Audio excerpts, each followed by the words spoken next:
இனி one way டிராப்புக்கு Chennai கேப்ல car book பண்ணுங்க. தமிழகம் முழுவதும் குறைந்த வாடகையில் டிராவல் பண்ணுங்க. டிராப்புக்கு மட்டும் பே பண்ணா போதும். டவுன்லோட் தி ஆப் நவ.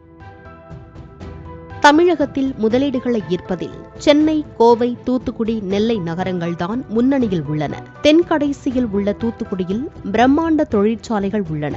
அங்கு துறைமுகம் இருப்பதால் முதலீடு செய்ய நிறுவனங்கள் பெரிதும் ஆர்வம் காட்டுகின்றன. ஆனால் தமிழகத்தின் மூன்றாவது பெரிய நகரமான மதுரைக்குத்தான் பெரிய அளவில் முதலீடுகள் கிடைப்பதில்லை.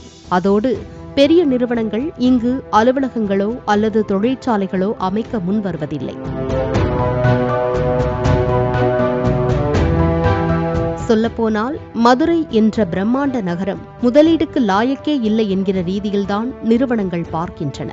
சமீபத்தில் தமிழகத்தில் நடந்த உலக முதலீட்டாளர்கள் மாநாட்டின் போது கூட மதுரைக்கு முதலீடு கிடைக்கவே இல்லை.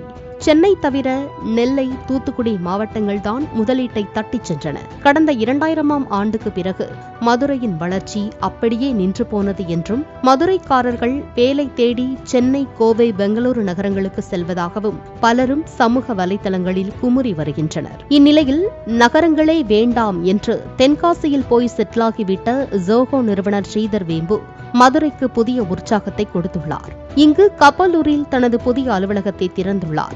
இங்கு 1350 ஊழியர்கள் பணியாற்றுகின்றனர். பிரம்மாண்ட இந்த அலுவலகத்தின் புகைப்படமும் இணையத்தில் பரவி வருகிறது. இனி ஒன் வே டிராப்புக்கு சென்னை கேப்ல கார் புக் பண்ணுங்க. தமிழகம் முழுவதும் குறைந்த வாடகையில் டிராவல் பண்ணுங்க. டிராப்புக்கு மட்டும் பே பண்ணா போதும். டவுன்லோட் தி ஆப் நவ.